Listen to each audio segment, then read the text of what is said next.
Ruth Saville, welcome to the Coach's Journey podcast.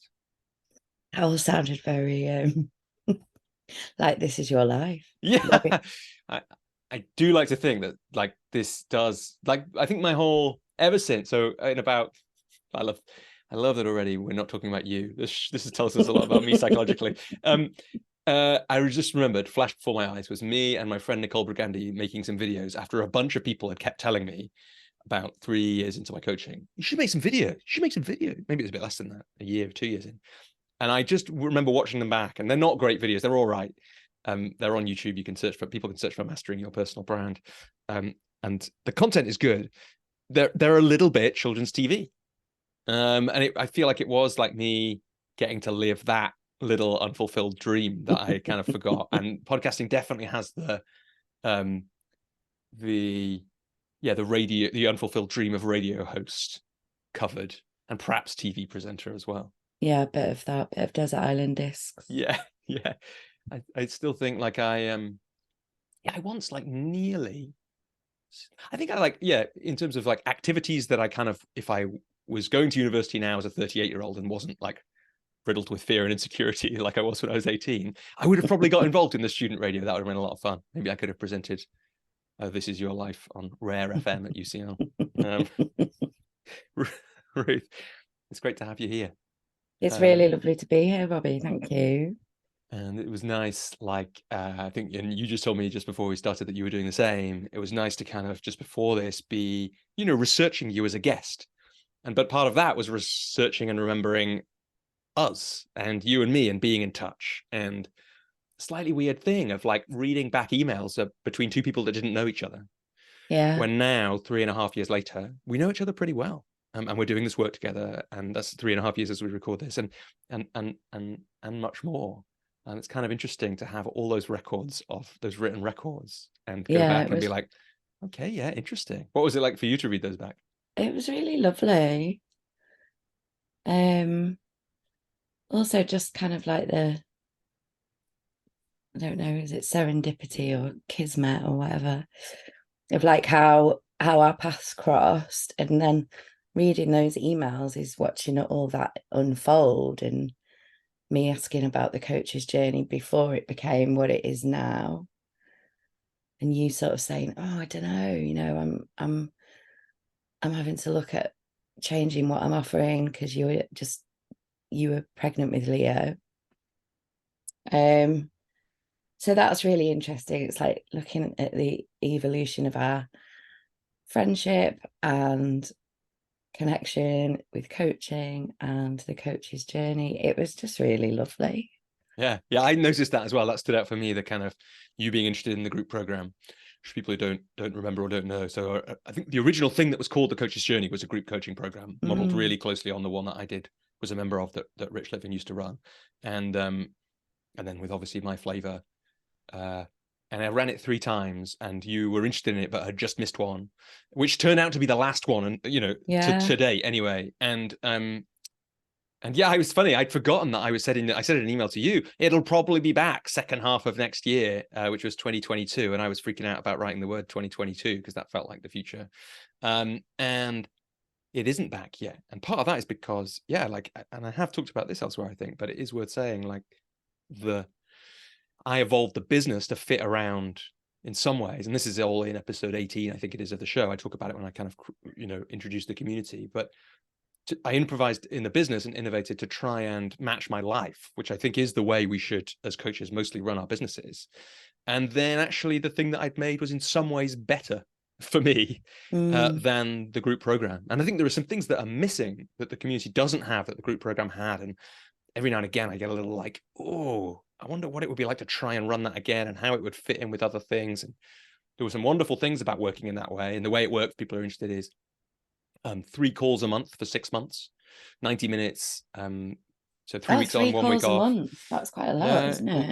It was pretty intense, and there was no hiding. And that's one of the things that is, so being intense and the being no hiding is really different compared to a once a month, or for some people, once every 6 months group coaching program, right?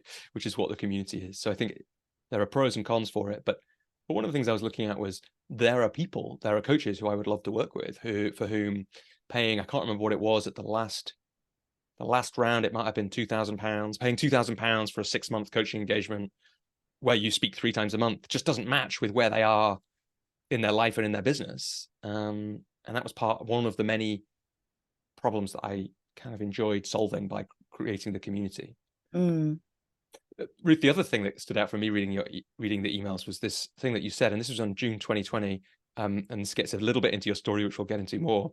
I've been running my own business for almost 15 years, a franchise of kids performing arts schools, Stagecoach, but I've had to close temporarily due to COVID because that's what we were in the middle of. Lots of spare time and space to rethink things. I've realized I would like to move on in the medium term, and I'm now in the process of setting up a women's life and business coach.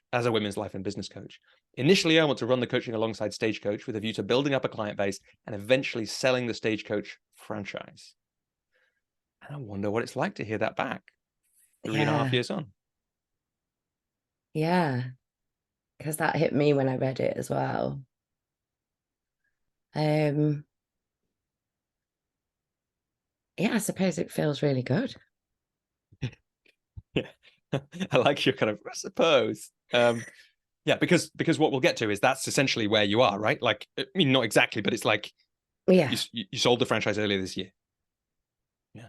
Yeah, sold the franchise, and I did run coaching and running the business side by side, sometimes successfully, sometimes unsuccessfully, for about, or just under 3 years. Yeah. And look, we'll probably get back to that in a few minutes.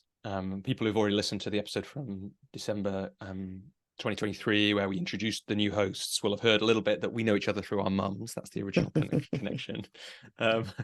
And also an amazing story that you told, and also told in one of those emails that I was reading about listening to the podcast and particularly the episode with Joel. And again, we might get back to that later on. And people are interested in that. That's like episode 6 or something like that. But let's like bring it to the usual place where these conversations often leap off from. Where did you first come across coaching? I thought a lot about this, knowing that you were going to ask me it. And I think there's kind of 2 different answers. I remember in the early 2000s seeing that people were setting up as life coaches. And when you say people, were they people you knew, or people like online or in magazines, who were mid 2000s, who were magazines, that kind of, It was actually it was living in Otley, Ah. which obviously is another connection of mine and Yes, yours. we can talk about Otley later. Yeah. And there was quite a lot of sort of alternative therapists, and I just remember seeing, I don't know whether it was an advert or a poster or somebody's office, and somebody was set up as a life coach. And I think I remember being pretty cynical and scathing about it. Yeah. Just for full disclosure, I like, I mean, we probably have talked about this on the show before with different people, but I can't remember. Like, why do you think that where does that cynicism, or where does it come from about life coaching? Because it's definitely like almost everyone that you speak to has some version of that, and I definitely had Yeah. And maybe we can get to that, because like maybe it's cynicism or skepticism about the things that well, certainly I think you are still skeptical about the coaching industry. But where do you think that, before you knew all of that stuff, where did that come from? I think just from the idea that, you go see a doctor, he knows everything about the body. So I think for me, it was like, what, somebody knows everything about life. Like, yeah. And if somebody exists who's an expert at life, then why are they a life coach, and why aren't they like some millionaire, or like, I think it was that, yeah, who can be an expert on life, really? Yeah. So it's about that thing and I think this is where the cynicism and the bad rap comes from now, but people think it's about advice. So I guess I thought it was about advice. And part of the question is, I'm projecting me onto you now, right? But like, what does this person who works in the same office as a like, a Hypnotherapy, aromatherapist yeah. know about life, right? Yeah, and They what live does in he Otley, know? and they're Yeah, in this little like corner thing in the little old market or something. Like, absolutely. what is going on? Yeah, I get And that. what the fuck can they know about my life? Right, exactly. They don't And even know me. How can they help me? yeah, Yeah, and I don't take advice very well. yeah, So I'm especially not taking it from someone in a little office in Otley who, yeah, so there we go. yeah. We've Okay, just torn that invisible, like, not person who doesn't actually exist down, but there we go. yeah. And I just want to say now though, because Otley is awesome. I don't know if you think this. I think Otley is a great place. And I have a difficult relationship with Otley. do you? Okay. So Probably people won't surprise you to people who know. don't know, we can do so. I imagine we'll do some, but not loads of like uh, conversations about the northwest of England Mhm. in this interview, which will be very exciting for people who are from, for example, Morecambe or Otley or Leeds, and slightly uninteresting for people who aren't. So they can just press that forward 15 seconds button on Yeah. Spotify or whatever at that point if you want to. So the reason that I think I look at Otley now through the lens of, so I worked in the art centre in Otley for about 2 years. I think after you'd moved to Leeds, right? Like, or out of Otley. So 2010, I was in Otley. Yeah, I didn't move out of Otley till 2016. Okay, so we were in Otley at the same time. That's amazing. And I performed at the courthouse in 2009. What did you perform in? I wrote a female cabaret show. Okay, funny. So And that would have I been, performed in that. yeah, that would have been Fiona, I think, who worked before you, but probably with Annie, who I worked with a lot, who did the programming back then. Annie rings a bell, yeah. Yeah. Yeah, funny. And you were living in Otley that time. That is funny. I did not know that.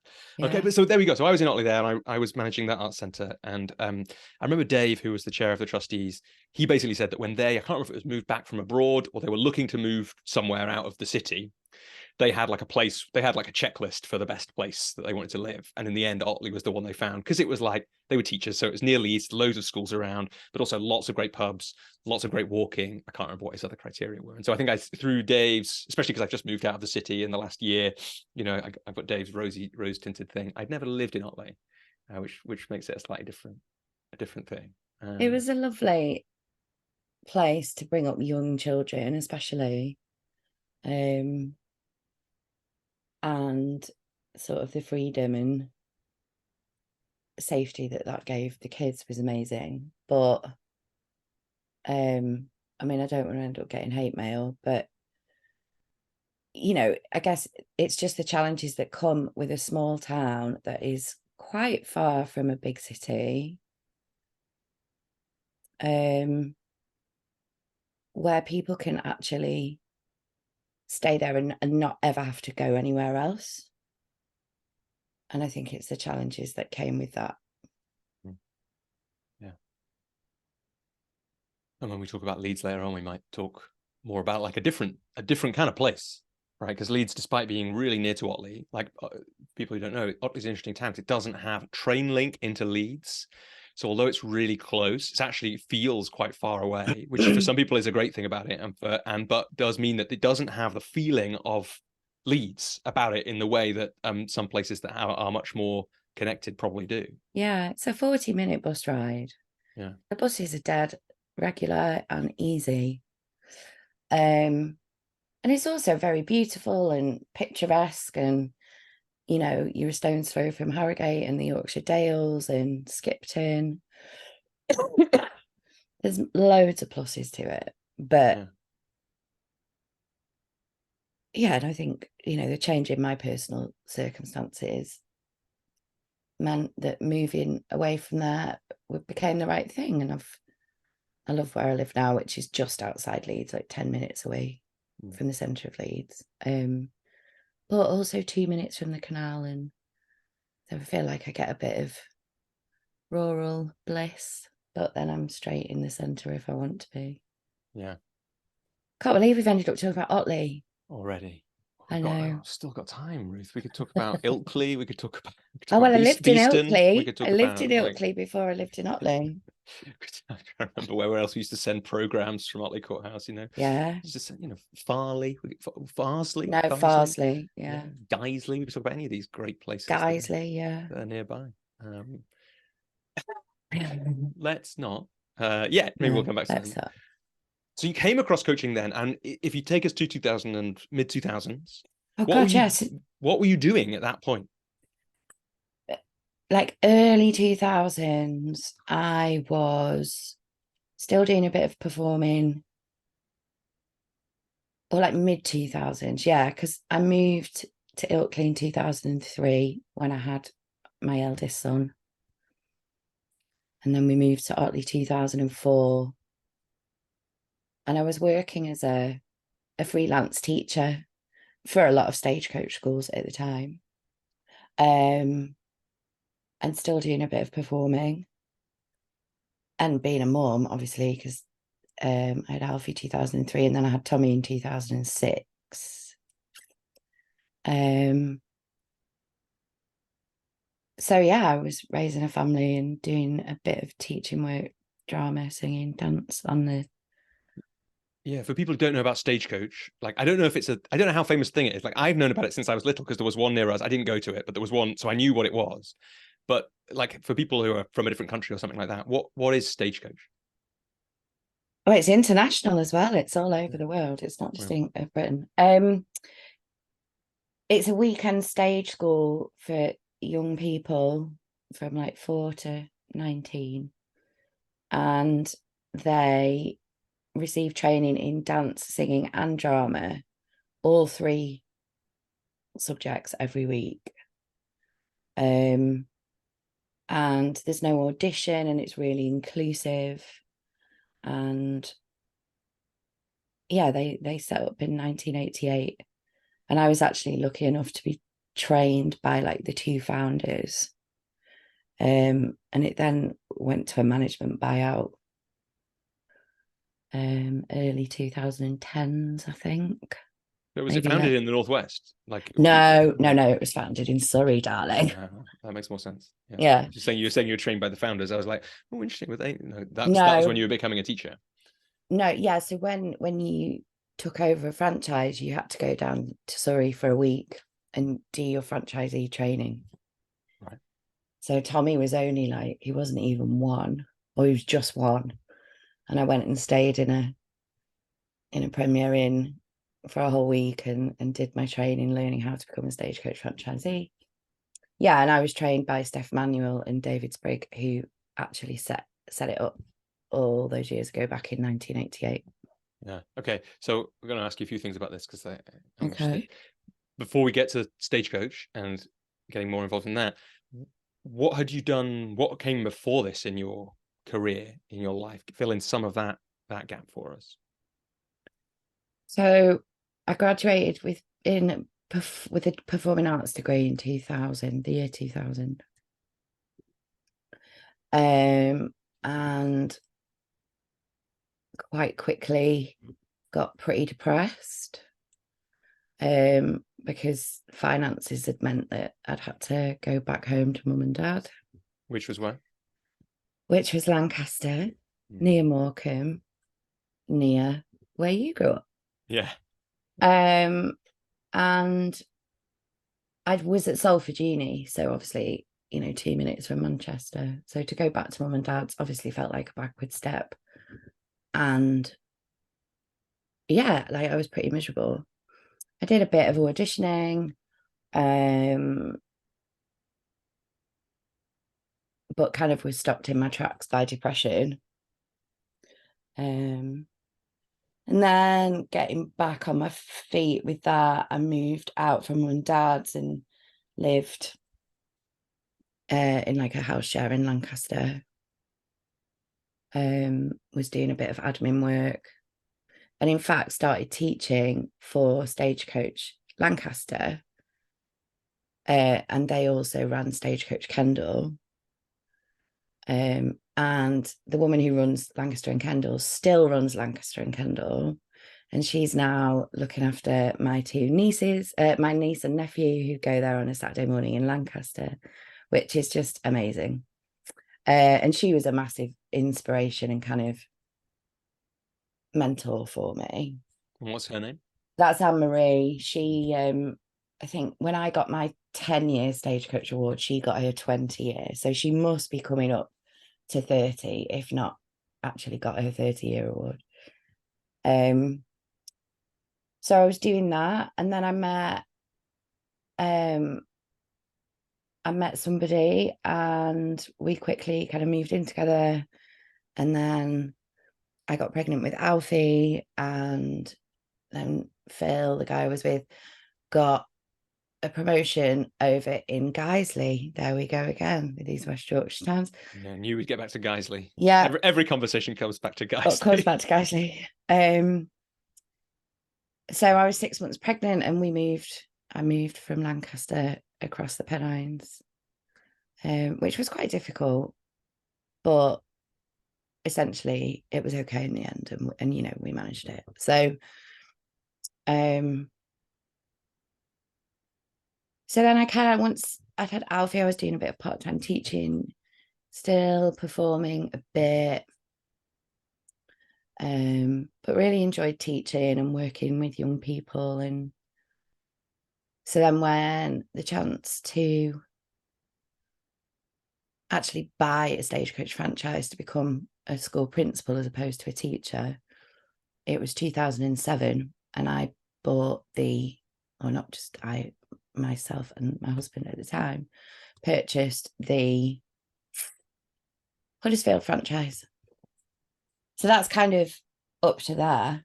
Yeah, and like for people who don't know, and I only know a bit about this, how does the franchise thing work? Like, how did it come about that you already? I mean, you know, so both practically, how does it work, and for you, I guess, what was it that led to you and Phil deciding at that point to do that, to make that investment in whatever way you had to make it at that time? I think, like I mentioned, Anne-Marie, and then the franchisees I worked with over here, you know, it was clearly proven to be a successful business. Right. So you could see they were making successes of it. I mean, if Anne-Marie's been running Absolutely. it for 30 years, you know, Yeah. she wouldn't be doing that if it wasn't working for her. No. And then I was sort of teaching for these principals, and they were having to open more and more classes because my classes were full. And I think there was definitely something there about, well, why am I making money for them when I could be making money for me?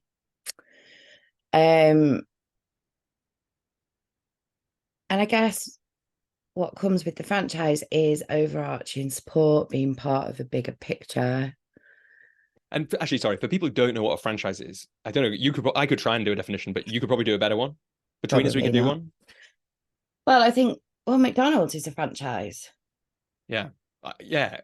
Like that's one of the famous ones, isn't it? Like I don't know. That's certainly And that's the one that came to mind for me. yeah, and Domino's. Yeah. So essentially, what is this right? Like, I mean, I don't know what it was for Stagecoach, but you essentially buy in and you get some support and you get a brand and you get some frameworks you have to operate in. Yeah. And then do you, I don't know, I guess they're all differently probably. You pay some money up front and or a split of the profit, and then that's how it works, something like that. Yeah, absolutely. So because I bought my territory off an existing franchisee, obviously I purchased the territory from that franchisee. Uh-huh. And with that came some customers, you know, and Yeah. operation teachers, that kind of thing. I guess it's just like Yeah. buying any business in Uh-huh. essence. Yeah. Not many customers, about Right. 30. Right. Yeah. We'll come back to that later. Yeah. Um,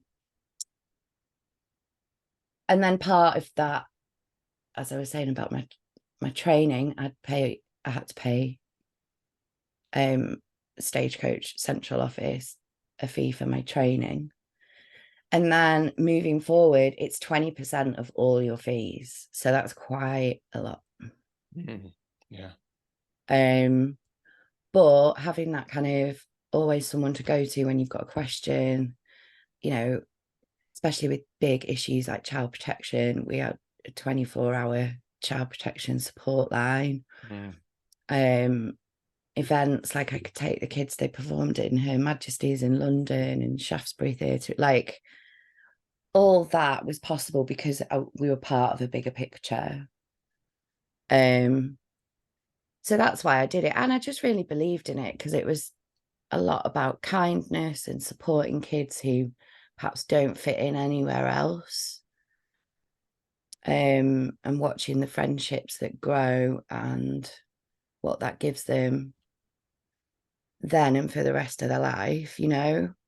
And it's not all about auditioning and does your face fit, and which I think there's absolutely a place for both.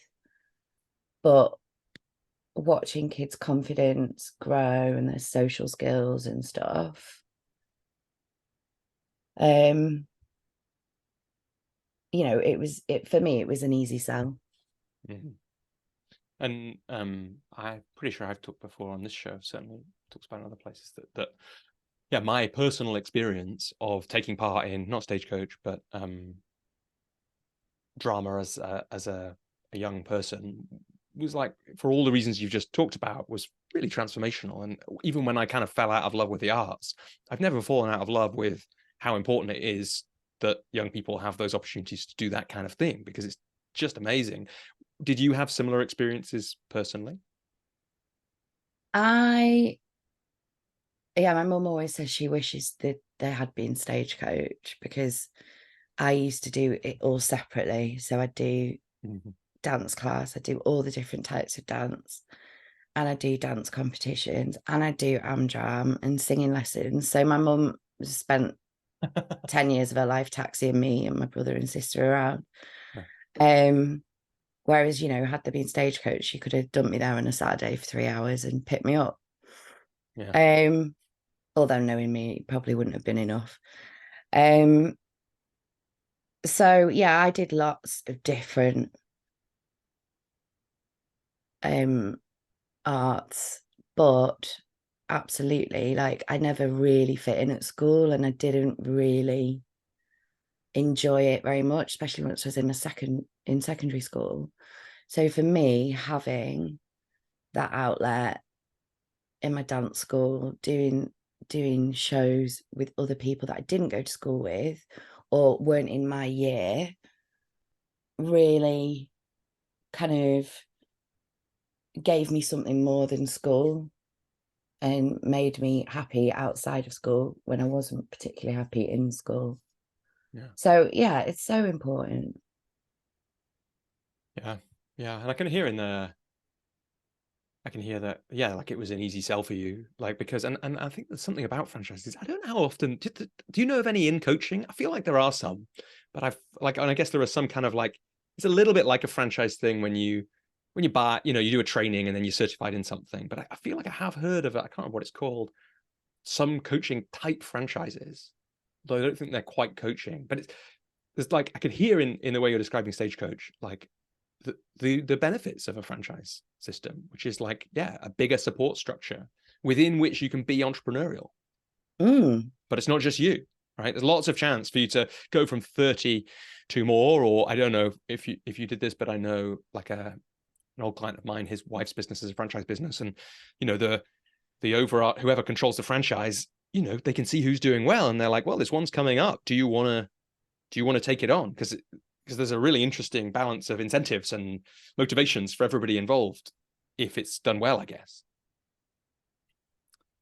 Yeah. So what did you? So then you took over the Huddersfield one with 30 people, Mm-hmm. and I just want to, you know, and this is probably after you've heard about coaching by this point.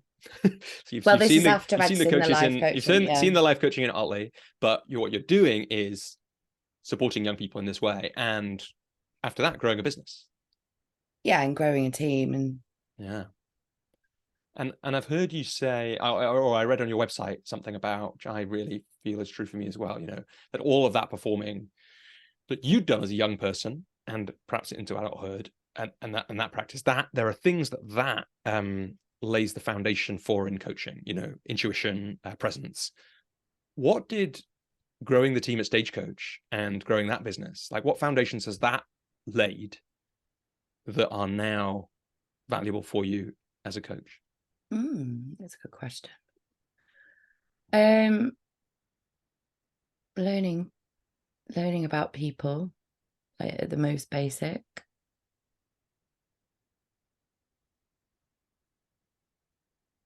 Listening, realizing that someone can see the world completely differently to how you see it. Is there a story that that? Oh, How there's did you many learn that? Like, stories, what's an Robbie. example Many stories. of somebody else seeing the world completely differently? You know, with sort of staff relationships and team dynamics. Just like, wow, you know, that is, you've got that so wrong compared to how this person sees it. So yeah, before I'd done any coach training or started to be interested in coaching, I'd already learned that the importance of understanding other people's worlds, really, because that informs their behaviors and then how they react to other people and to you. And unless you ask those questions and find out what is going on in their world, you can't fix it, make it better, improve, you know, deal with the problem. Yeah, and it occurs to me that it's probably no surprise that you saw that in your team dynamics, because that is one of the things that we do as we make theatre. You know, it's like that Yeah. involves High multiple levels of worlds at once, collaboration. right? Yeah. And the invitation to consider those things.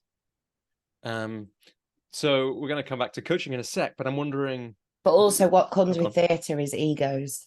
yes. Well, and massively, and kind of like and fragility, right? Because there's mostly people are being asked to be courageous the whole time and know that they're being judged. You know, essentially, even in the most inclusive environment, if there's a performance at the end, there's somebody in the even in the most kind group of parents, there's somebody in there going, Oh, "Why is that person so there's more terrible?" than one. Yeah. So it's like real vulnerability there for everybody involved, high tension, pressure, lots of that stuff going on. Like we can, I mean, we can stay with this as long as we want, but I'm curious if as you look back on Stagecoach now, because we're going to come to, I imagine, as we talk about, as we bring coaching back in a minute or two, we're going to come to the end of Stagecoach. But what, as you look back on those years, how long was it that you had? 15 years, you said in that email, right, that I read out at the start. So 16, 17, 18 by the time you It's sold it. 17, 16, Yeah. I think. Yeah. Yeah. So 16 years. What are the things about that time that you're most proud of? Um, Doing it with two, like running a successful business with two really young kids. So neither of them were at school when I first started it. And my husband worked more than full time, was away a lot. Like now, when I look back at it, I have no idea how I managed to do it. I mean, I've got two young children now, so I've got no idea how you did it. How did you do it? Like, was it support around you? Was it, how did you make the time and the energy and all those things? Yeah, Where did that come definitely from? support around me, like my family and friends and my husband at the time. But it was hard, you know, if he's physically not in the same county as me, kind of thing. Lots of late nights. Um, I don't know. I was younger. I was only like, I wasn't even 30. I was 20, yeah, 28, 29, I think. So I had a lot more energy. Maybe it was a bit more stupid. I don't know. But yeah, I did it. I mean, yeah, I did it. Yeah. And any other moments as you kind of in this, you know, as we're talking now that stand out, that were, you know, really proud moments or meaningful successes? Yeah, sort of as my student numbers grew. So initially, if we wanted to use the local theatre that sat 450 or nearly 500, you know, with 30 students, you were going to struggle to cover your costs with that. So we'd always ask like local schools. So whether it was Stagecoach Bradford or Halifax, Wakefield, whatever. And then as my student numbers grew, I remember like the first time I didn't need to invite anyone else because I had, did I have three? Yeah, I had three schools. So when I first started, I had 30 kids. And by the time we did that show in the theatre, I think I had about 150. And having that theatre and it being all my schools, and we managed, I don't know how did we do it? We managed that these three different, I mean, it's not even three, all these kids who were rehearsing at different times in different places, we managed to put them all in a show with an overarching narrative. And I remember stood side of stage in the finale when they were singing You Will Be Found from Dear Evan Hansen, which is just a real tearjerker. I was absolutely in pieces, like, you know, like snort crying when you you can't like get enough air in. Yeah. So that was amazing, really. And then, you know, by the time I sold it, like we were pushing 200 students. And I sold it for a pretty good profit from what I bought for it.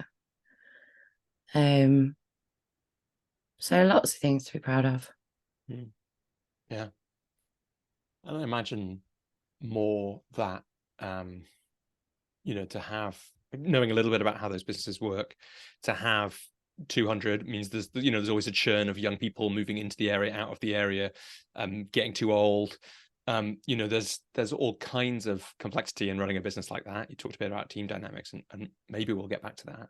But what, I mean, I know a little bit about this because it's, in some ways, it's when you emailed me, but what then brought you back to coaching with less of the cynicism or the skepticism that you'd had when you saw the little sign in Otley?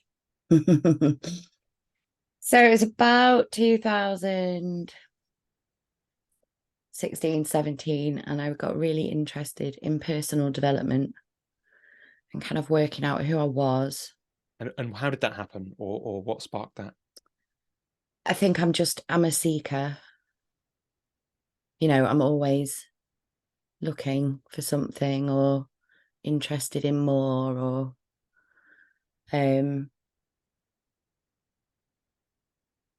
someone had posted something on Facebook, and I think it was something by Gretchen Rubin, who does the 4 tendencies, and I think her initial thing was the happiness project, and it just made me think. I think it was, I can't remember, it was about order or tidiness or something, and I'm really not a naturally ordered or tidy person. So clicking on that, like, was it a meme or just, I don't know, must have taken me into her world of work and the stuff she'd created. And then she'd written a book called Better Than Before, and I read it. And the biggest thing about that book is that not everybody's systems work for everybody.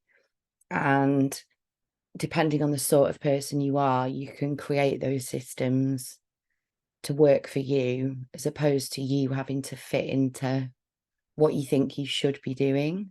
Mm-hmm. And that was just a total game changer for me. Yeah, Ruth, I actually think that's like quite complex to hold. Could you say that again? Not that you didn't say it really clearly, like you did, but I just think somebody listening to that for the first time, even me knowing a little bit about Gretchen Rubin's work, I'm like, wow, that's pretty deep.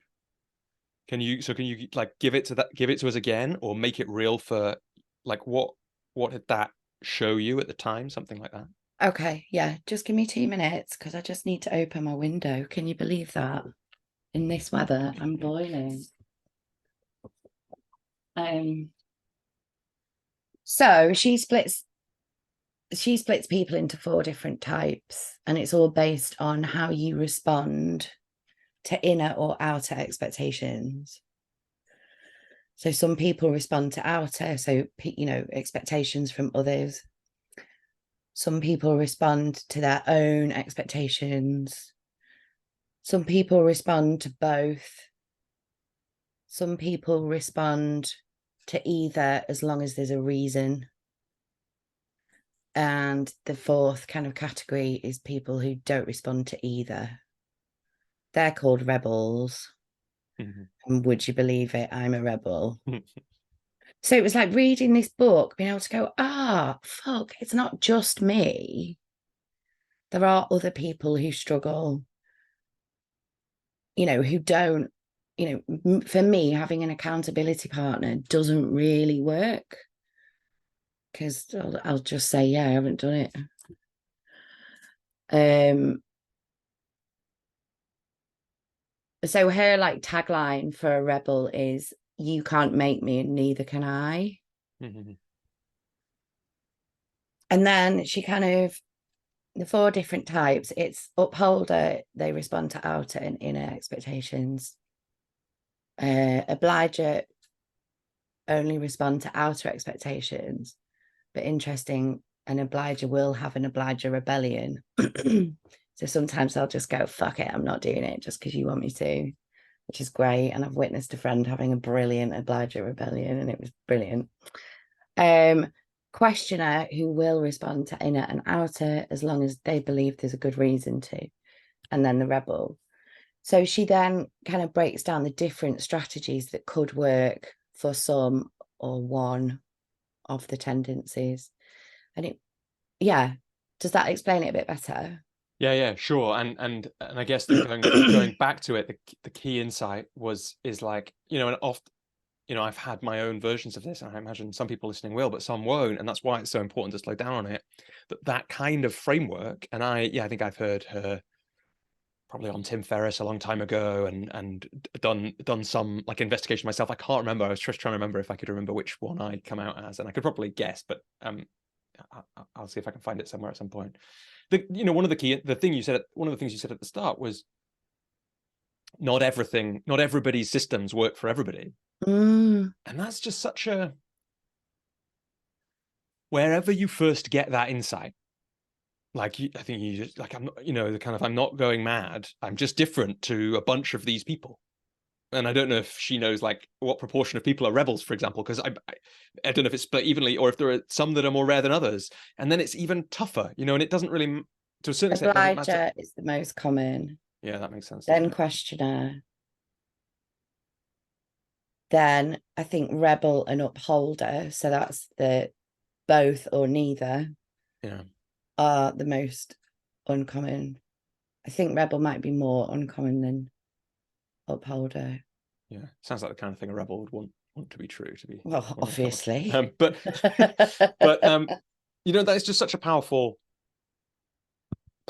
insight to have.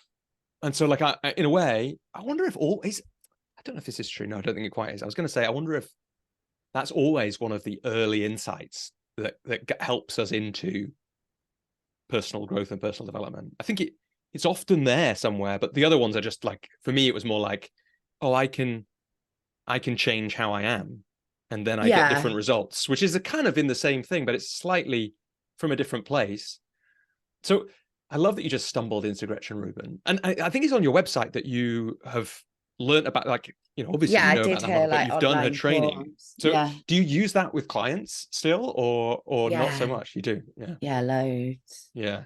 I mean, I'm not, you know, I'm not so reductive to believe that the human race is split into 4. But I think, especially in the world of work, if you can work out what drives you, i.e., is it your boss's opinion of you that drives you, or is it your opinion of you that drives you? You know, you can tap into that and become, I think a lot of it for me was about becoming more efficient. And also, I mean, it's taken a lot of time, but stop beating myself up about what I am not. Yeah. And just accepting who I am, what I can do. And really that 2016, 17 coincides with when I really started to grow the business. And I think that's also to do with being on purpose, like we've talked about recently. But also it's nice when I look back, we would have a franchise manager that would help us with growth in our area. And I can see us now sat in the hotel up the road from here. And she clearly was using coaching, she was having a coaching conversation with me because she said, "What do you want?" And I said, "I want to make a full-time income from Stagecoach." And she said, "How are you going to do that?" And I said, "Well, I need to have more students and more schools than I've currently got now." "Okay, how many?" And I said, that's a massive thing though. I can't get X amount of schools by X amount of point. And she introduced me to the idea of the BHAG. The what? The BHAG. The big, hairy, audacious goal. Oh, nice. Don't know who it is. It's definitely like an American guy. I can't remember. So it's so cool to look back on that and realize that we were having a coaching conversation, but I didn't Yeah. even know. And I mean, you can just imagine that, it's like when you find out that really good salespeople are often essentially coaching their their clients or their customers, and you can just imagine that if you're a franchise manager who goes around supporting, it's like great managers in businesses will discover some of the frameworks of coaching, even if they haven't been exactly taught it. But if she's using terms like BHAG, then it sounds like, so she has got interested in that. And cool to hear that it sounds like there's an example, right, that we can have of someone asking the coaching questions. What do you want? How are you going to get there? And then saying, look, even if you don't think you can get there, here's a frame which says it's useful to have this goal that you don't think you can get. And I'm guessing the way you told that story that you did get it, essentially. That's how you I made it a got it full-time. within like 18 months of us having that conversation. It is just a hugely underrated part of coaching. I'm just seeing it in this moment, thinking about Joel actually, asking me those kinds of questions and them happening. Yeah. These impossible speech marks, impossible things happening. And it's just like, if you just, one of the things I think, if we could get every coach to just be, probably including myself, right? I do it less than I used to be more courageous in asking, what do people really want? Then that's a big difference in the world. Yeah. And also my franchise manager, Alicia, she was called, she was shit hot. She knew that I was a rebel in the Gretchen, not necessarily in the Gretchen Rubin sense. She knew I didn't want telling how to run my business. She used to take the mick out of me, because if she wanted someone to know the truth about something, she'd sit them with me. So she totally tapped into who I was and how I saw the world. And because of that, I did, I guess there was almost that thing of, I did want to please her and show up and get it right. So it's nice to look back on that and realize that was coaching. And I did know at the time, actually, yeah, you see, it's interesting, isn't it, that she was working with a coach. Oh, interesting. And that a lot of the senior team at Stagecoach were working with a coach. Oh, how interesting. Yeah, I'd totally forgotten all that. That hadn't come into my where did I find coaching story. Yeah. but it's there, and it's like, because one of the questions in the way you're telling the story is how, like I kind of half-assed it before, is how did you go from skeptical to not? And you just get these little bits of exposure. You know, it's like, oh, this sane person who's actually shit hot works with a coach. That's, and even if you didn't have that moment at the time because you probably didn't care, where you thought this is those things, they drip in. So right, if I guess I'm curious about our question from the start of this call, you know, what is it that gives us the skepticism? You know, one of the natural follow-ons to that is, how do you change that if you believe in coaching? Well, one of them is to, you know, the more that useful coaching happens, the more time people have a conversation like Yeah. Alicia might have done with you, and just drops that seed that this is real, this is for real. So Ruth, you were working, you'd built up the business. Yeah. You discovered Gretchen Rubin. Actually, I want to ask, I half-assed it before, I think. So when you're using it with clients, Gretchen Rubin's framework, I just don't think on this show, when something like that comes up, I'm always interested, like, how do you introduce it with people? Do you wait for the moment where the client does it? Do you get all your clients to go through it? Like, how do you use it with people? A tool like that. I don't get all my clients to go through it. Usually, if stuff comes up in sessions like, how do I get myself to do X, Y, or Z? Or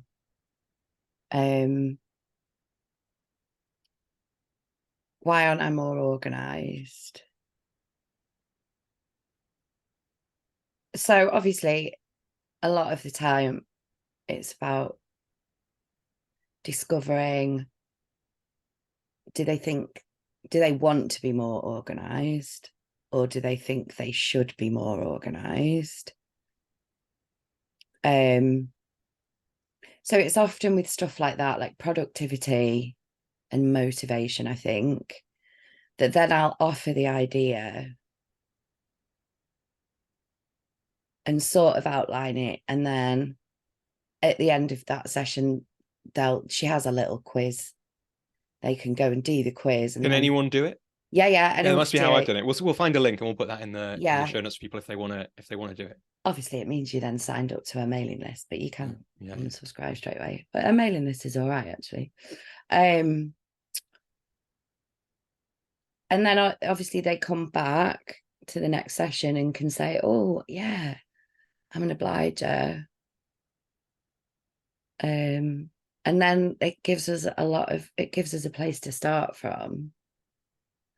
So if someone's an obliger, you know, maybe they do need some accountability from me as their coach, or maybe they need to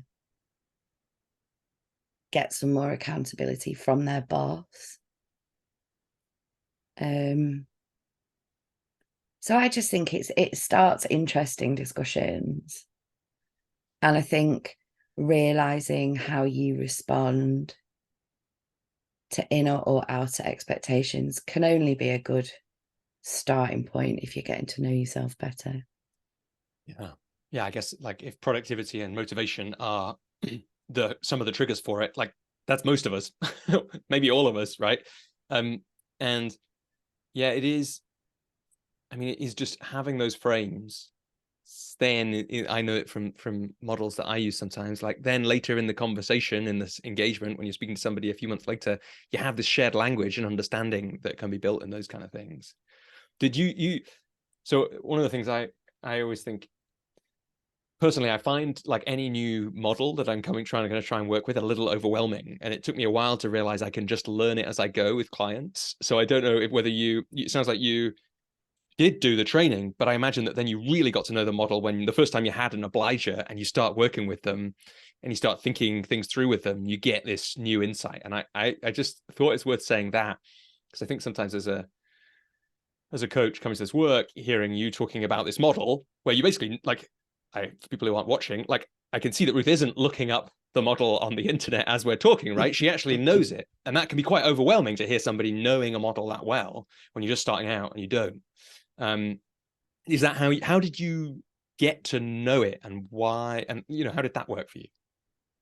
I think just because, so her initial book, Better Than Before, outlines the 4 tendencies and then talks about the strategies. And so reading that, and I remember when I first read it, I wasn't convinced I was a rebel. I thought I might be a questioner, but I think you can be both, like a rebel with questioner tendencies, or a questioner with rebel, whatever.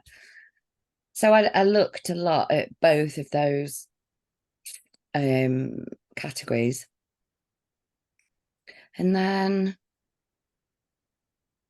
I don't know, I suppose it's just using it. And then I did her online course, and because obliger and questioner are the most common, a lot of the strategies and the solutions and Gretchen Rubin is also an upholder. So I found the course biased towards that. I was like, yeah, but what about us rebels? What do we do? So I think it's just from a real interest.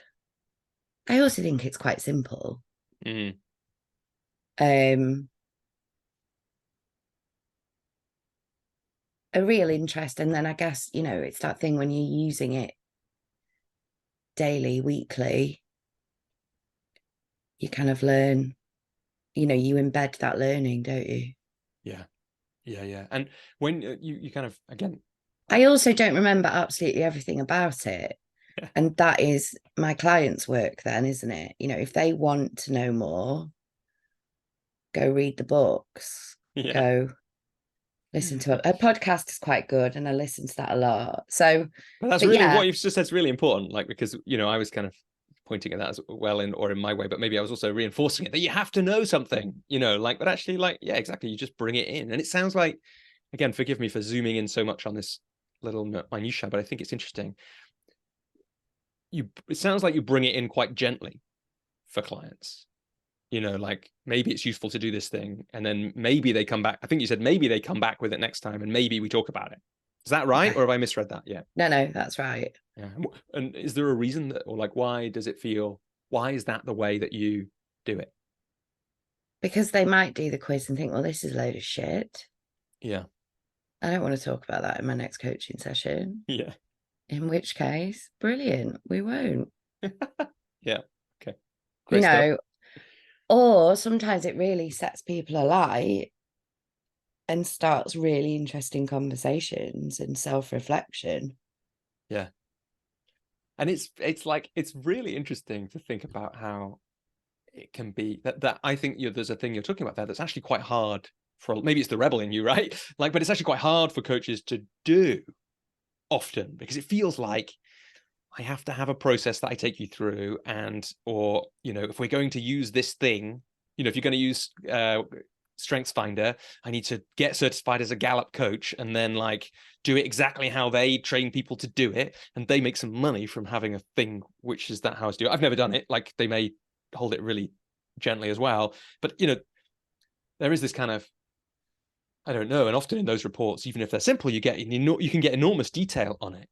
This is quite high pressure, but it's just like it feels like an important thing that it's a thing held gently that can be, as it was for you, really enlightening, create a real understanding, or it can be something that people just let go of completely. Yeah. And I guess as a coach, that's how I am with models in general. I don't know, it'd be interesting, if you were to put coaches in a list of using models with the people who use them most at the top, I'd definitely be down towards the bottom. Yeah. Just because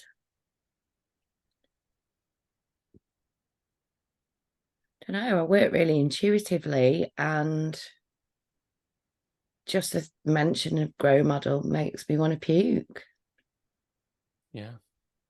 Like, so if I'm not switched on by it, I don't know, because then that makes it about me and not about the clients.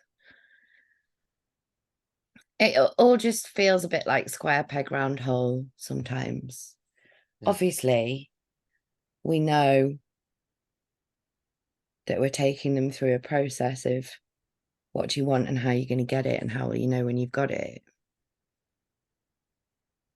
But for me, being tied to those steps and those particular questions at that particular point in the conversation,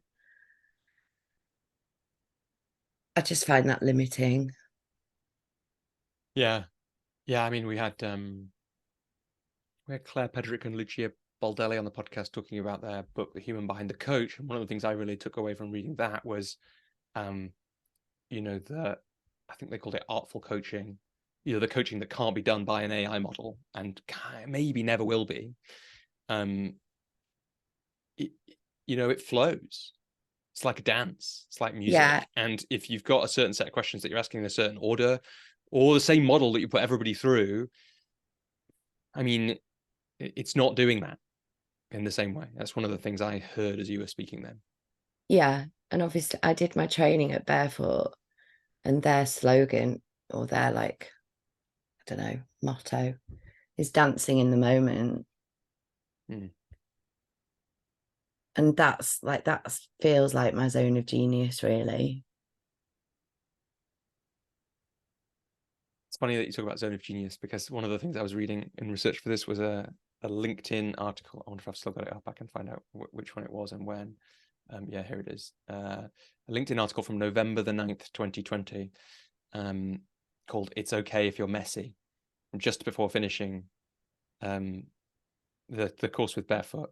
And the closing line, it's kind of about the questions you keep asking yourself when you're doing these things. And the closing line is, "Oh, and I still have no idea about my zone of genius." And that was 3 years ago. Yeah.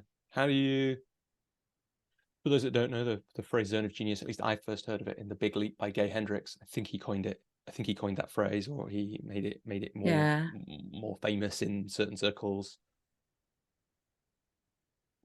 Yeah, how do you feel about that idea now, and what it is for you and means for you?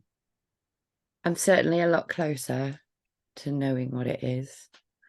Well, I just said it's when I'm dancing in the moment, when I'm in that zone with a client.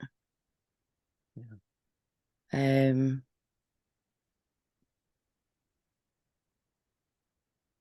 Yeah, I'm closer. Yeah. Yeah, I think in The Big Leap, Gay Hendricks says it took him like 20 years to get from being about 4% of his time in his zone of genius to being 90% of time in his zone of genius, or something like that. So I think if you'd understood it and got it sorted in 3 years, that would have been pretty impressive. Yeah. So Ruth, you got interested in personal development, or whatever we like to call it, through Gretchen Rubin and Facebook, which is fantastic. What was it that took you from there via the business really taking off to that moment in 2020 when you're emailing me? So yeah, we locked down in March 2020, and I very quickly realized that even though I'd just had all my income taken away, I was actually pleased. Because for the first time in what felt like about 3 years, I could breathe and I could sit. And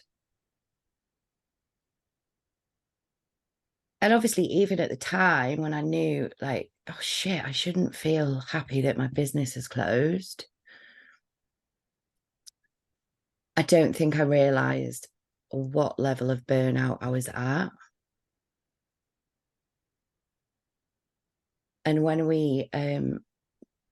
I was planning my leaving party, we did a timeline of everything that happened each year. So kind of, we did this show this year, and we went to London this year. And the 3 years leading up to 2017, 18, 19, there were like more than one side of it was like 2 sides of A4 lists of the stuff we did. And I just stood there, looked at it, and said to everyone, like, no wonder I fucking burnt out. Look at that. So yeah, with lockdown, I was burnt out, and then I had time. I realised I was glad Stagecoach was closed, and that gave me food for thought. Oh, and obviously we had lots of time. I did a lot of listening to Brené Brown podcast, doing jigsaws, which is great if you've got the time. One amazing thing to get to do, yeah. Especially as, But again, the person with young children at the moment, the idea of that's yeah, it's blissful. Yeah. yeah. Um, so, you know, there was a lot of navel gazing, I suppose, and just had time to dive into personal development and these sort of people like Brené Brown and stuff, more so that. Had there been a thread as in that time while you were still working at Stagecoach from Gretchen Rubin, where you'd stayed interested in Yeah, other things that had that happened? And do you remember yeah. like what had inspired you in that time? Brené Brown, perhaps? So from Gretchen Rubin, I then moved on to people like Mel Robbins. They wrote like kind of what I'd class as like entry level personal development, entry level. A bit American, a bit cheesy, but a good place to start. And then from there, like another American, Rachel Hollis, who has now seriously fallen from grace. And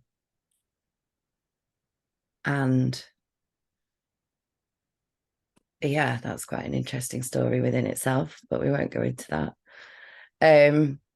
And I certainly no longer recommend Rachel Hollis to my clients. So yeah, Ruth, I think we have to go into it now that you've said oh that. my Give us at least the god. headline. I think she's just very good at creating a personal brand that actually wasn't that true or real.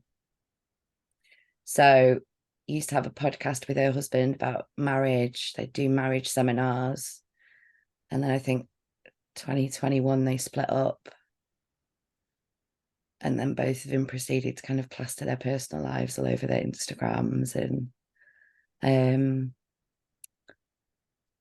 And then she was really nasty about her team on Instagram, along with kind of a lot of cultural appropriation, racism. And then really sadly, her husband actually, well, like her ex-husband then died, but died from essentially, as far as I can see it, alcohol and cocaine overdose. So it's just like, wow.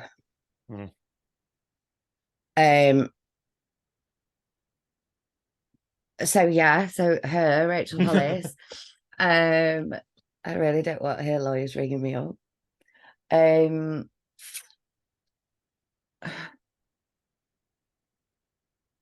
Yeah, how did I find Brené? Man, wow, what would I do without Brené? I think it must, you know, they all go on each other's podcasts, don't they? So I think, well, I'm not Brené Brown though. I mean, it I was hard bet, to avoid her TED Talks for if you were interested for about 3 years. yeah, I think I did manage to avoid them. Oh. I think it might have been Tim Ferriss Mhm. because she does a brilliant interview with Tim Ferriss. Yeah. Anyway, lots of podcasts, lots of reading, lots of watching YouTube videos. And then I started during lockdown, I started working with a coach who I'd found via social media and her podcast.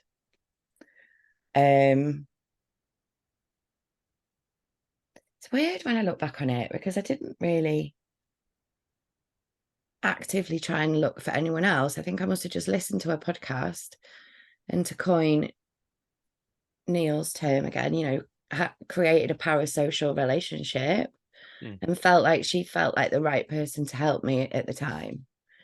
I think I did 6 I did 3 months with her, you know, 2 a week, 2 a month, Yeah. 6 What's her sessions. name? I don't know.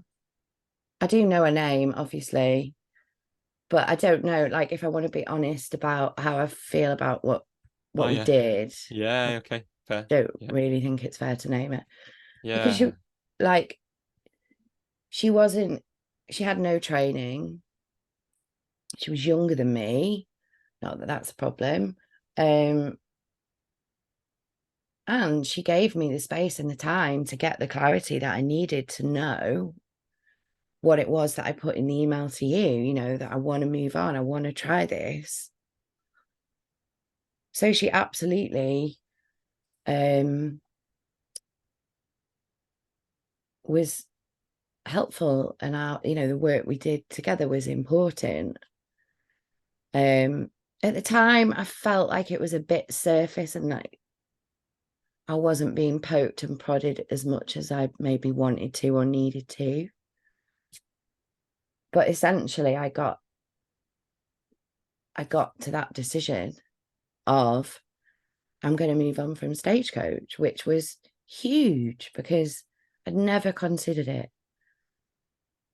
Because in actual fact, Mel Robbins, at the start of 2020, I started her Best Decade Ever program.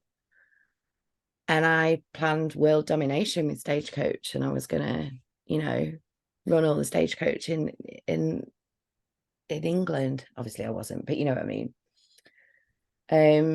So yeah, the work I did with that coach was really valuable. But, you know, again, sort of online, in retrospect, you know, and obviously we can go back to this if we have time, I think, about like the integrity of the industry and stuff. There's just been things that I've questioned. Yeah. The integrity, not of the work she did with me, absolutely not. It's more kind of stuff she's done since. And then I remember talking to my mum about, oh, you know, I'm thinking about doing something different from Stagecoach. What are you going to do? Oh, I'm looking at coaching, life coaching, as I knew it then. And then she spoke about you and what you'd done. So then I, in my seeker way, searched up your website, started listening to your podcast. And, you know, when I've actually thought closely about it, that is when what I now see and believe to be coaching is when I first became aware of it, was when I found your work. And what was it you found that is the way you look at it now?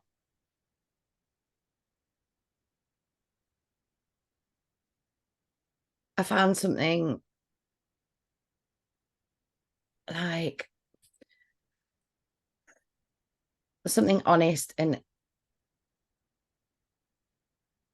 with integrity, with quantifiable results,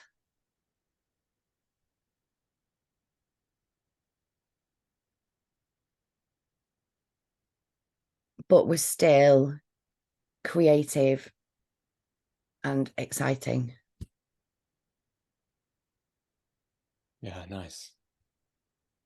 And then I was looking at our emails, so I kind of know a bit about what happened at that, what you were thinking at that stage. Do I need some training? What does it look like? Where do I start with that?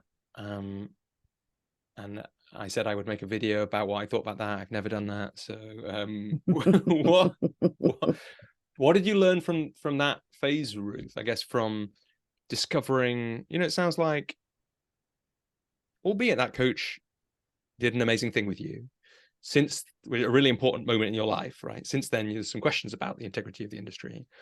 And then, of course, I'm glad you wouldn't still be here knocking around if you hadn't found that what you just described on the website: honesty, integrity, results, creativity, all of that stuff there.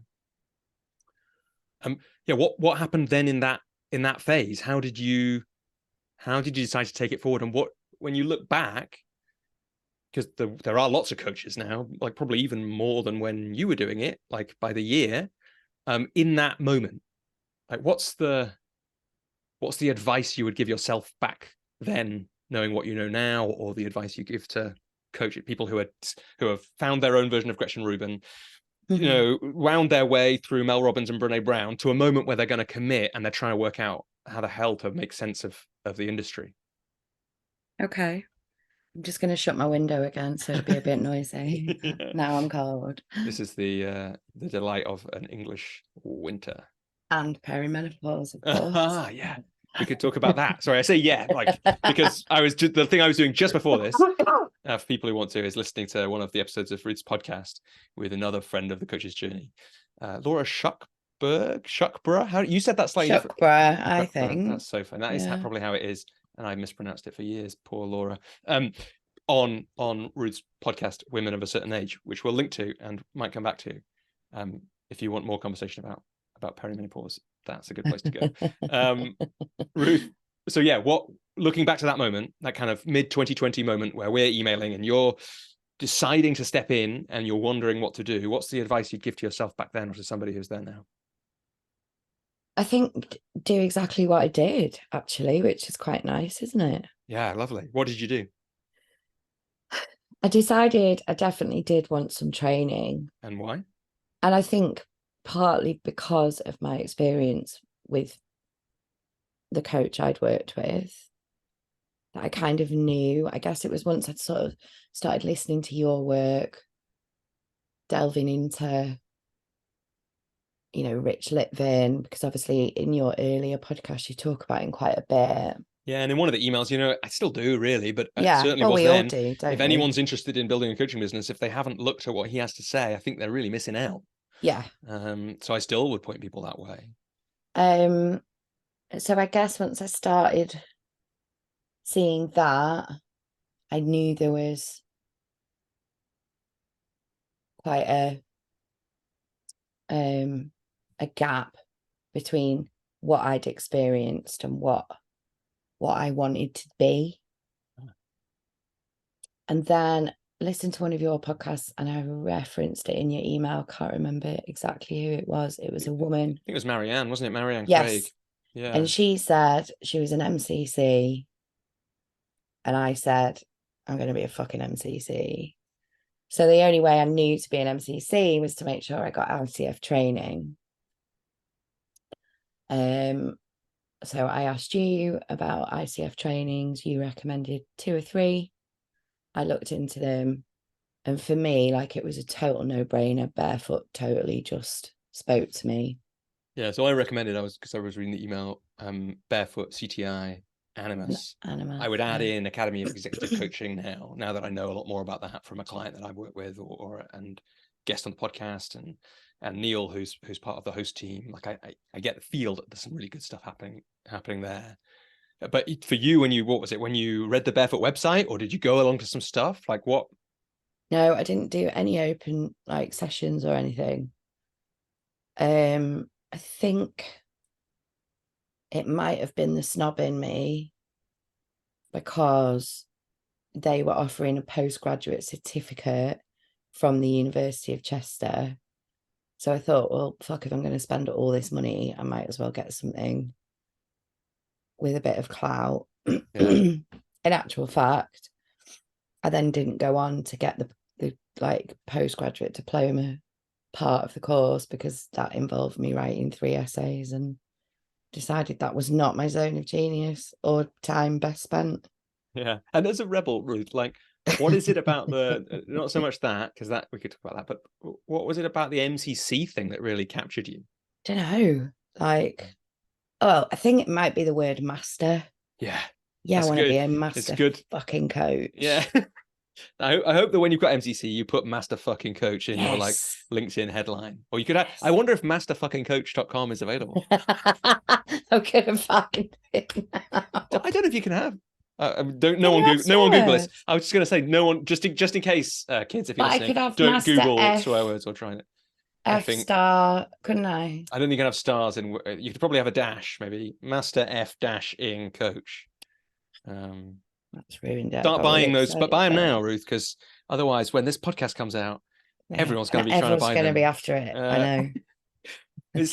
I'm just interested because I love that captured you, and I spent quite a bit of time with you now, and I always love it when it's just exciting whenever that side of you comes out, the one that goes, I'm gonna be that master fucking coach. Like, it's exciting to be around. I can imagine what it's like for your clients sometimes when you like nail them on something. That same feeling will be there. So you had that from Marianne. You knew you needed to do some coaching. You just read the Barefoot website basically, and it captured you enough to do it with the bought-in university bit, which is useful. And probably, was it online if you were doing it in 2020 or 21? Yeah, it was 2020, and I think that also might have been another plus point for Barefoot, because they'd really reacted quite quickly to the pandemic and ramped up their online provision. Yeah, if people want to hear more about that, I'm pretty sure that when I spoke to Kim Morgan Yeah, you do a couple of years ago, she talks about that, about how the business changes. I mean, she also talks really brilliantly about the times the business has stepped up when she stepped away. For those who don't know, she's the founder of Barefoot. Really amazing woman. It's a beautiful conversation. One of my favorites, especially the part we talk about grief quite a lot. Really, really lovely conversation. So you did the Barefoot training, and what's funny about it is, although you say dance in the moment, I've also heard people say that Barefoot deals a lot in their training in frameworks. So I'm wondering, like, when you look back on the Barefoot training, what were the things about it that were most valuable, or that you've used the most often in the years since then? That my understanding at the time, we were offered these models to put in our toolbox, but we could hold them really lightly. And like, I loved finding out about them all. And what kind of things were you learning? Oh, like, the Wheel of Life, Grow, another acronym? Yeah, probably. We did a bit of NLP, we did a bit of transactional analysis. That stuff I really, I found really interesting, and I'd still like to look more into both of those things.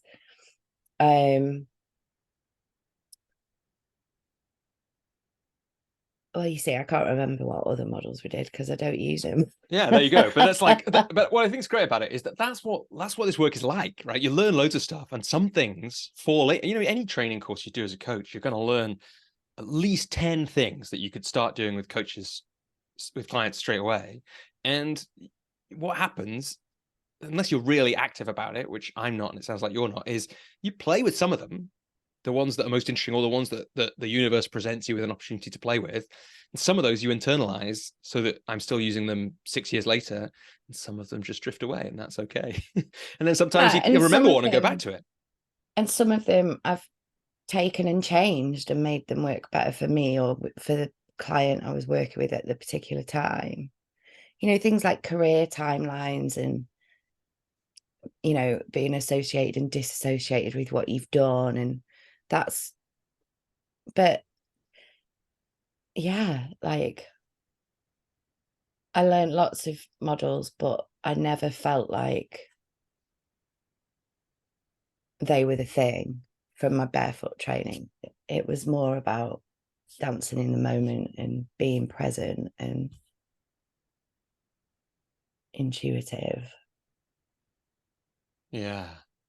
And so if we then step kind of to the side of that, there's then, you said before, you then ran coaching in some ways alongside Stagecoach for several years. So then what happened with your coaching alongside Barefoot, after Barefoot? How did that work? And yeah, what happened?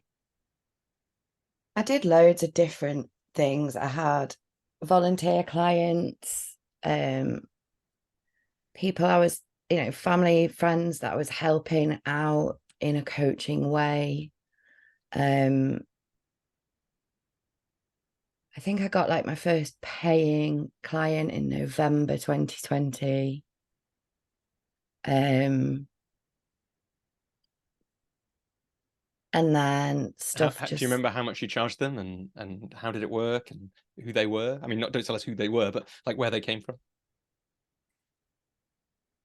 um I think it was less than £50 or maybe £60 for an hour and a half. No, £50, yeah. 45 maybe. They came from social media essentially. And then In what way? Like you put a post out there and someone responded, or you had connected with somebody via social media, or like, yeah. I connected with quite a blogger, a female blogger with quite a big reach, and I offered her some free coaching, and we did like 3 sessions together, and then she did a post about me, and then from that I got people interested in working with me, and it was one of those people that I then went on to Very coach. cool. So you did quite a courageous thing to coach that blogger. Yeah, that was fun. How did that happen? I just sent her a message on Facebook and said, she'd put a post like kind of bitching about life and stuff. So I just sent her a post and said, might be able to help you with some of this. And was it as matter of fact as you just said, or was it like a terrifying thing to do, or somewhere in between? Yeah, in between, it certainly wasn't terrifying because I didn't know her or kind of have any attachment. Do you think it's harder to reach out to people who you do know and there is some attachment? Yeah, and harder to reach out to people who maybe, know friends of friends or know. Yeah. Yeah, why do you think that's harder? Um, because there's something about reputation and not not letting those people that you're connected by, not letting them down, I think. Yeah. Yeah. So you work with that first person, and it's just like it's a very cool, there's a replicable thing there for people who are listening, which is, was it an agreement that if you coached her 3 times, she would post about you, or did you just want to coach her and you coached her and then she happened to write about you? I mean, it doesn't really matter. I'm just curious.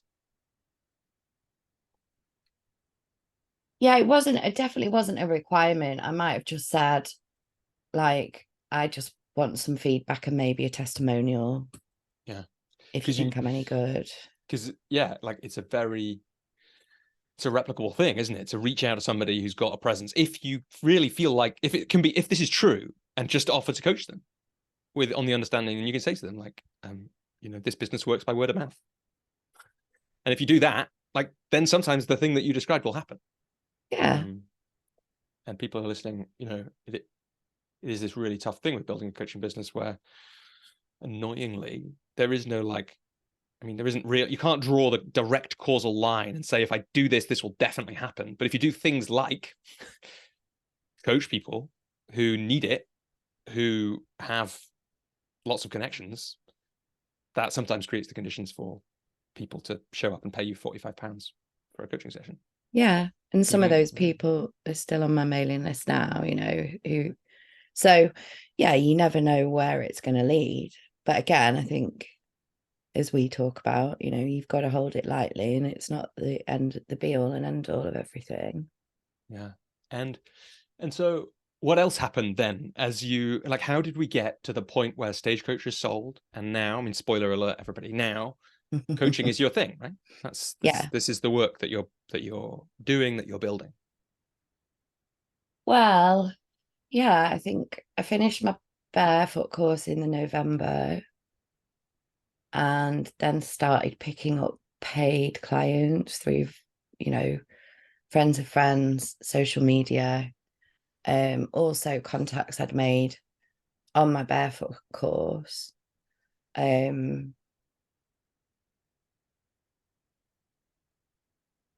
I got work through them as well.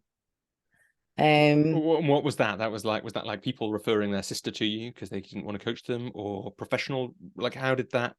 Yeah, like That's professional interesting. referrals. Yeah. Like what? Sorry, just like what kind of thing? I'm just trying to, because it's interesting to have a bunch of coaches referring people to each other. It doesn't happen that often because. Okay, yeah. So Yeah. it wasn't really a bunch of coaches. It was one particular coach who had already had an established practice that's at capacity. Yeah. Yeah. Again, that's gold.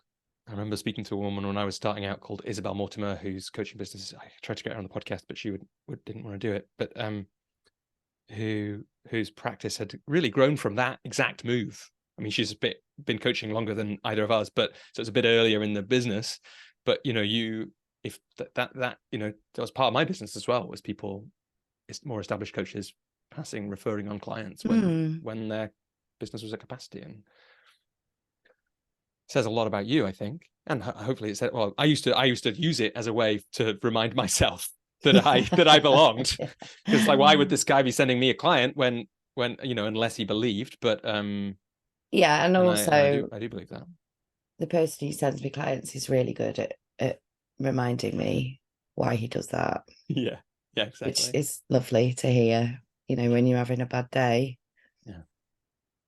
Yeah. Do you want to say who that is? Or I don't know. Yeah. Okay. That sounds a bit like weird, but then I don't know that they'd want. Yeah. Just don't want to get in trouble.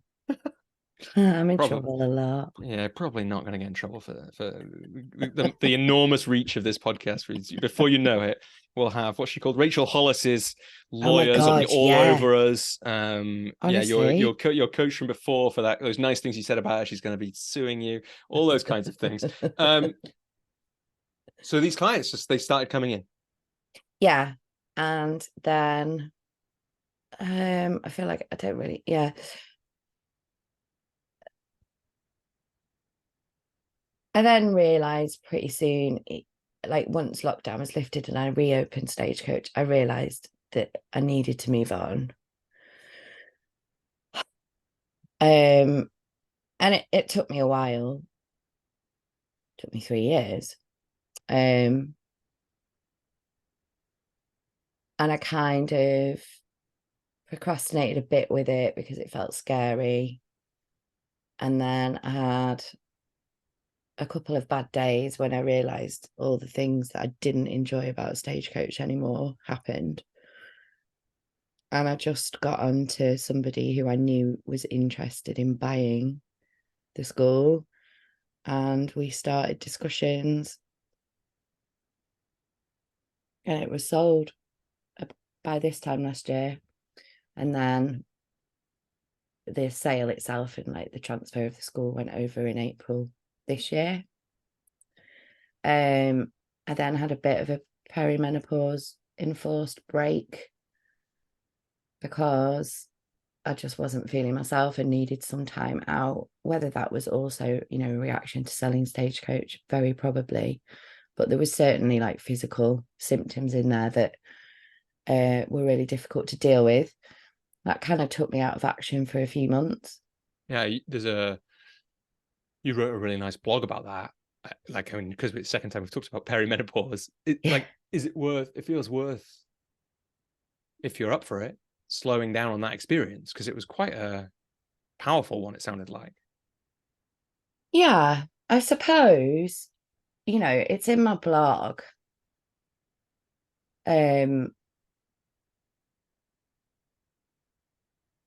So, if perimenopause is something you're struggling with, go and read it. Yeah, we'll put a link in the and, show notes. Get in touch with me if you want, if you've got questions. But I kind of feel like I'd rather talk more about coaching. Yeah. Especially just because I'm looking at time as well. Yeah. Take us there then. What do you want to talk about coaching? So yeah, like after my little break, I got my arse into gear, and this really nice coach offered me a free coaching session. Do want to say anything else about that coach? That coach was Robbie. And then obviously you and I have been working together. And I just feel like it's kind of stepped everything up, and I'm moving it to the next level. Yeah, and it's tricky. This is a tricky thing. We were talking about it a bit before the call, weren't we? About like what I can say and ask in this situation. And I don't, basically, because we have confidentiality around the coaching that we do, and I don't want to jump in there. But is there anything more you want to say about that, or about the way that how we ended up working together, or now, or the stepping up that you're doing? I think how we ended up working together now is that kind of slow, and it's an interesting thing to think of as a coach when you're connecting with people, is, you know, this has been 3 years in the making, hasn't it? Because we first connected over 3 years ago, initially just with emails, and then I joined the coach's journey, like the lowest level or the second lowest level.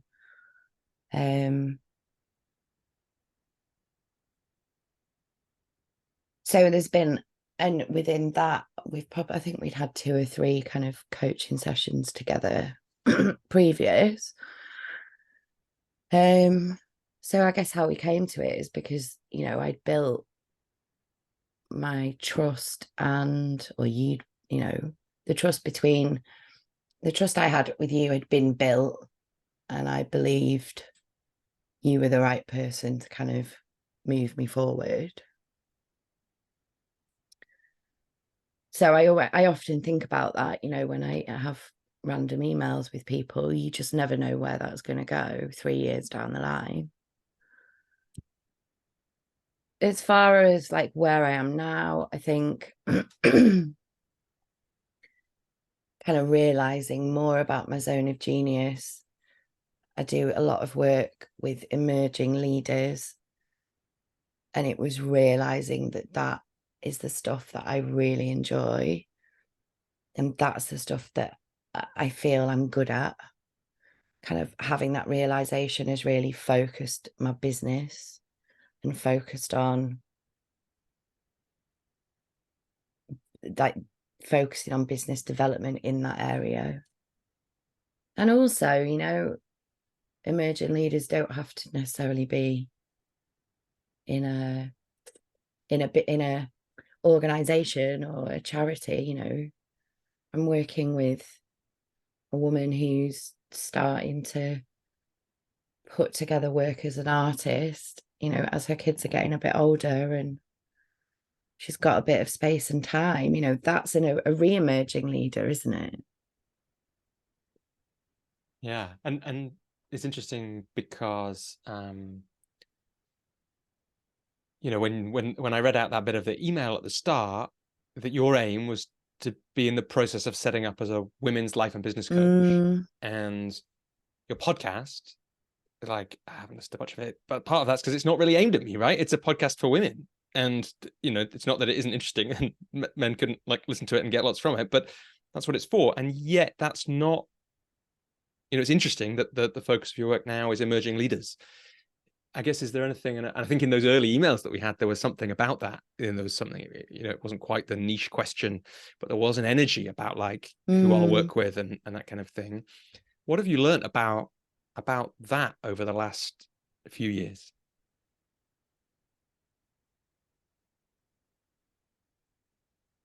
Like, what have I learned about niching and that kind of thing? Well, what I heard from you say just then was that there's something really useful for your business development about having this idea of emerging leaders as being the people that you work with best, but and enjoy working with, and these kind of things. But that wasn't where you started out. So what happened there? And oh my God, like it's changed so much and so many times, I think.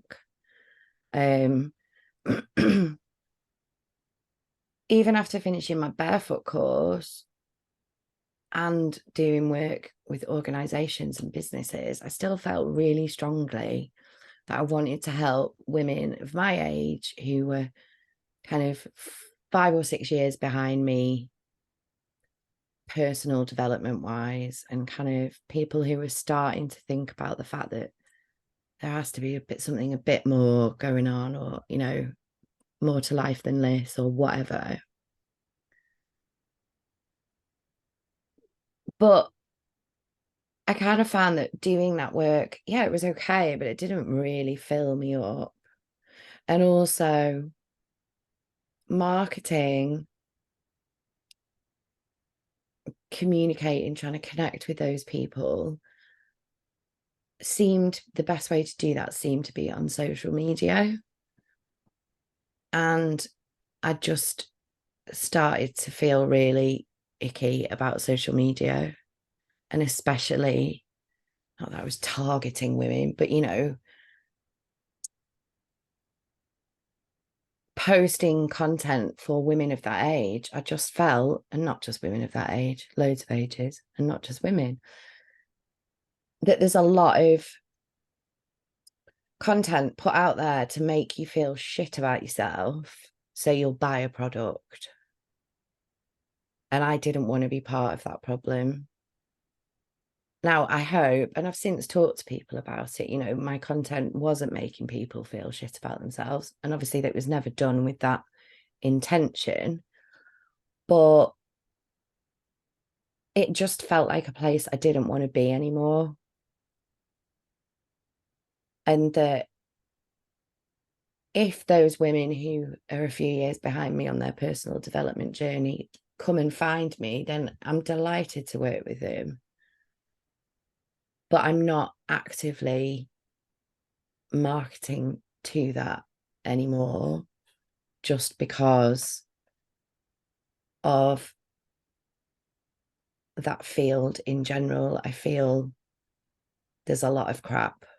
There's a lot of non-qualified coaches. There's a lot of not, you know, a lack of integrity and care and honesty. So I wanted to move away from that, or try and be an antidote to that. And then this emerging leaders thing kind of emerged. And that feels like it's a much better fit for me. And that is something I can follow, develop, where, you know, when I'm with integrity and in alignment with my values and what I care about. That was a lot of wittering. It wasn't, Ruth. It was really powerful. And it is this, feels like it's about two things. It's about one of the themes we've had right since the start of the conversation, which is, well, in fact, it feels like the theme of this conversation in some ways. It's this, like, the slightly weirdness of the idea that somebody who doesn't know you might just tell you what to do and can't possibly know. And that might be what life coaching is, and is in some places. And what is it like if you find the people who aren't doing that, and what they're doing, and how do you do that thing, and how powerful it can be, right?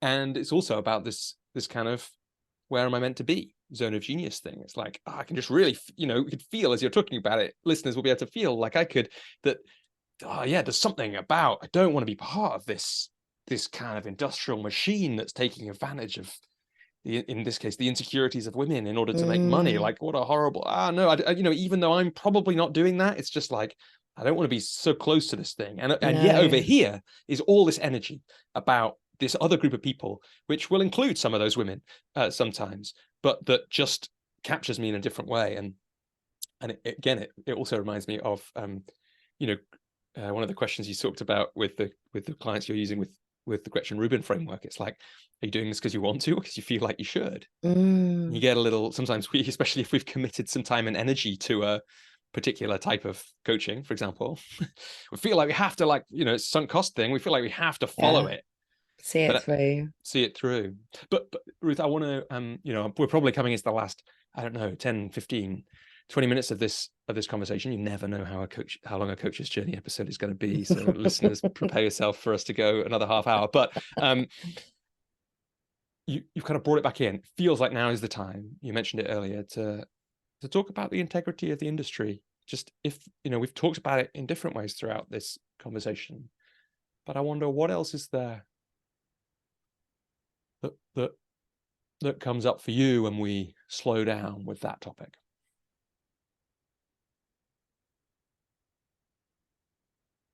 I feel that there's been so much in the news on social media this year, and maybe that's, whatever it is, confirmation bias, because I've started looking, I find it. Yeah, also people send it to you now, don't they? Like there was the big, the one that's coming to my mind, and I don't follow the news that much, was that like The lighthouse one. The lighthouse one, exactly. Yeah. Because that Radio 4 did it, and the TV and BBC TV did it. Yeah. Now, do you know what? People don't send that to me, probably because they know I'll tell them to fuck off.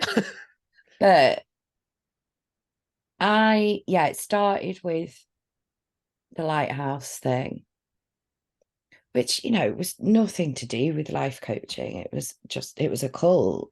Yeah. Well, except that they were using the phrase life coach, right? Like as part of it, I think. Yeah. And they were getting people in by discussing Stephen Covey's habits of, 7 habits. So it kind of started with that.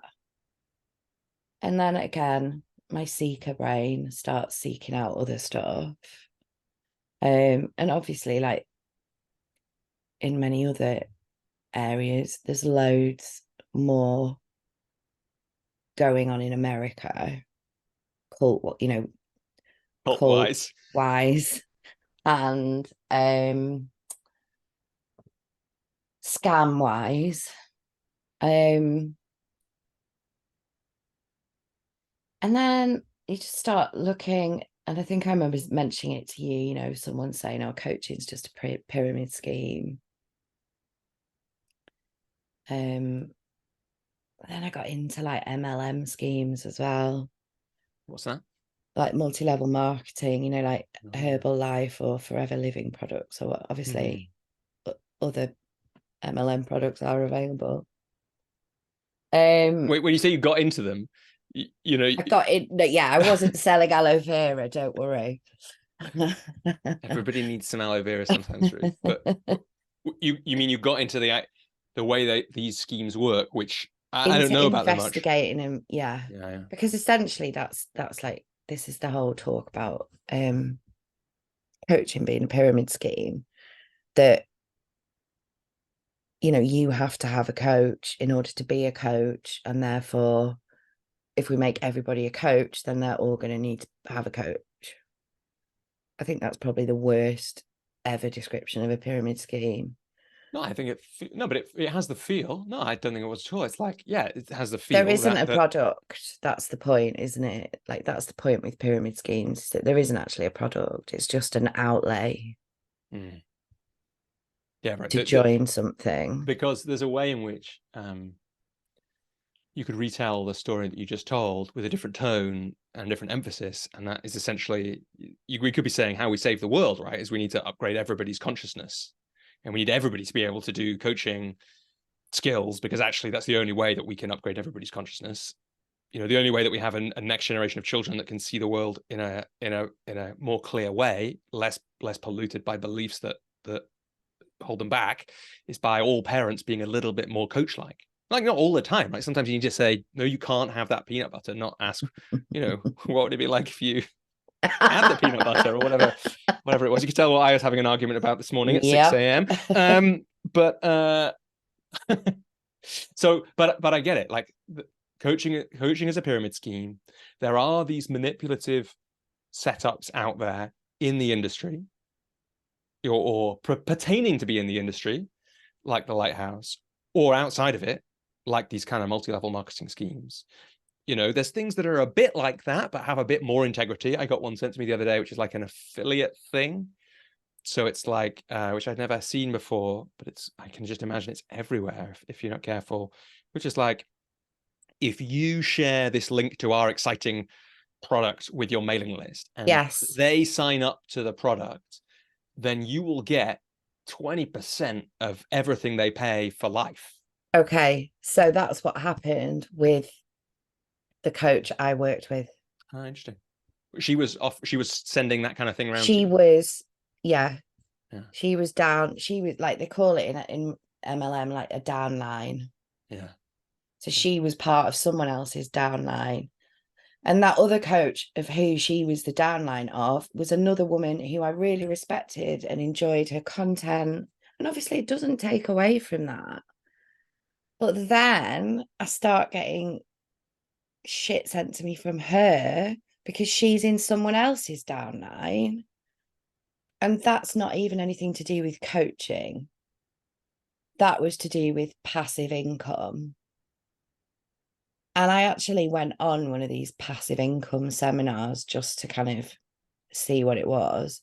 And it was the biggest load of shit I've ever like wasted 10 minutes on. So then that to me just calls integrity, calls into question the integrity of these other people in the downline of the other person, you know? Yeah. So that's exactly what I was talking about. Robbie, you just got there quicker and with a better example than me. Well, no, I just like, but it's interesting because I guess I'm quite allergic to people who are trying to manipulate me through marketing. And I've been known to send pointed emails back to people who send me ridiculous stuff, which is obviously lies. And people be like, I'm a great fan of your podcast, and so this and No, like, you're not. well, Yeah. like prove it. And Yeah. otherwise, and then I try and give genuine feedback, because like there was a woman where she sent a follow-up, which I was like, I don't think this is true, because this doesn't make any sense, and I don't think you've actually they were pitching me about publishing books, and I was like, you said you've been on my LinkedIn profile. The top picture of that is my 4 books. Like, what makes I've published 4 books. Are you going to acknowledge that? And she made up some reason why it made sense to still send the email. And I was like, well, look, the problem you've got now is because I doubt your trust because of what you've done in this first message. I doubt that the second email is in any part true. Yeah. And I was trying to show her in that case the problem with that frame, because if you betray someone's trust, it's really hard to get it back. Really hard. And I guess that's in one way what you're saying about this coach, right? It's like, maybe if there'd just been that one layer of affiliate marketing going on, it wouldn't have made such a big deal. But when you find there's this whole web of it, and it's not even all relevant, and it just you're just somebody in someone's machine of making money, that's a really different feeling to being on someone's mailing list and occasionally getting emailed by them, even if you get emailed too often and you wish you weren't getting emailed as much. Yeah. Which is where I was at. So what do you think? So I guess what I'm hearing in this conversation is that part of this is about the tools that people use and the way people interact with their audience in the industry. And part of it is about people using coaching as a kind of coaching and personal development as a vehicle to create cults, which you and I are probably safe from accidentally doing that. But it's like, I guess for you, what's important about, or what's important that we all do, or like, why does it matter that we're aware of these kind of integrity gaps in the industry, and what do we do about it? Because not everybody's capable of separating the two. Like what my dad would call shysters. That's a good word, isn't it? It's a very good word. Yeah. The shysters from the genuine people who care and want to make the world a better place. It's dead easy for us to do that. But I don't know how easy that is for, the layman at home or the laywoman at home when their Instagram's full of it. Yeah. Full of both, full of people, with total integrity and honesty, but also full of people who just want to get you in their downline to sell some aloe vera whilst, God knows. So, and I think there's also something for me about you just get tarred with that brush. Yeah, but in some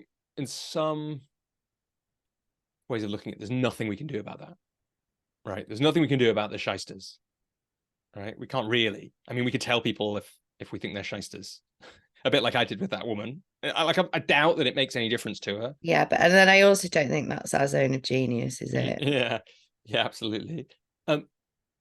One thing that comes up for me is, in a way, this is why I think as coaches, we've got to be really careful not to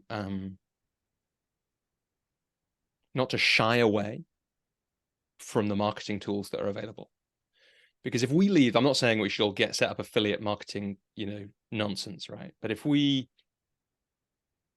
leave the most powerful marketing and sales tools to the shysters, then like the whole industry is to some extent doomed, because most people will think that coaching is that. Like, everyone doesn't have to agree. You don't have to agree with me about this, but every time I find myself shying away from, I don't know, whatever it is, like email automation or originally it was having a mailing list. It's like, but if the only mailing, like, who's helped by us shying away from those tools?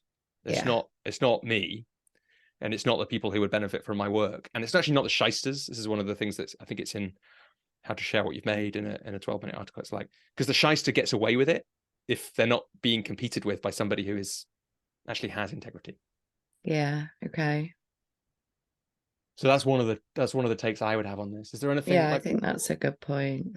What do you, and we talked about another, right, which is that you just keep doing the work. That's one of the ways to change it. For every person that you or I has worked with, there's another person that when somebody says to them, have you seen this crazy life coaching nonsense that's happening with Lighthouse? Then they can say, well, actually, I worked with this woman, Ruth, or this guy, Robbie, and it wasn't like that. Yeah. Is there anything else that you think it's important for coaches who are listening to do to kind of counteract the nonsense? I mean, I think you're right. Just by calling it out and doing the good work.